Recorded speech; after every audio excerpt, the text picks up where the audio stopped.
हरिसाल में I-20 car के पुल के नीचे गिरने के भयानक हादसे में स्थानीय मंडल कृषि अधिकारी अरुण बेठेकर इस दुर्घटना में बाल बाल बचे, जबकि उनकी कार घटना में पूरी तरह क्षतिग्रस्त हुई है। जाको राखे साइया मार सके ना कोई, यह कहावत मंडल कृषि अधिकारी अरुण बेठेकर इन पर पूरी तरह स्टिक रही। उनके साथ बड़ी दुर्घटना घटी, लेकिन उनको किसी भी प्रकार की क्षति नहीं पहुंची। वे पूरी तरह सुरक्षित है। सूत्रों से मिली जानकारी के मुताबिक यहाँ के मंडल कृषि अधिकारी अरुण बेठेकर अपनी निजी I-20 कार क्रमांक MH27 BE 7676 से सफर के दौरान हरिसाल मार्ग के वन विभाग की नर्सरी के पास वाले पुल पर कार नीचे जा गिरी। दुर्घटना बेहद भीषण थी, लेकिन कार में मौजूद मंडल कृषि अधिकारी अरुण बेठेकर इस हादसे में बाल बाल बच गए। दुर्घटना में कार पूरी तरह क्षतिग्रस्त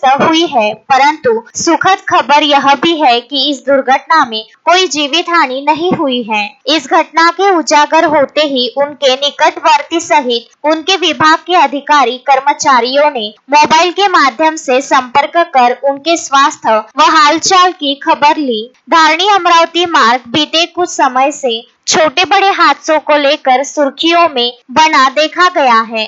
धारणी से हरिसाल मार्ग पर बड़े खड्डे होने सहित पुल रपटों पर सुरक्षा को लेकर कोई व्यवस्था नहीं रहने से आए दिन वाहनों के हादसे इस मार्ग पर दर्ज हो रहे हैं, जिसकी दखल प्रशासन स्तर पर लेना बेहद जरूरी माना जा रहा है। अब देखना होगा प्रशासन धारणी परतवाड़ा रास्ते को लेकर किस तरह और कौन से कदम उठाता है, यह देखने वाली बात होगी। तस्मीन शेख, सुलेमान मेमन, शकील अहमद के साथ जुगल किशोर जायसवाल, विदर्भ न्यूज, धारणी।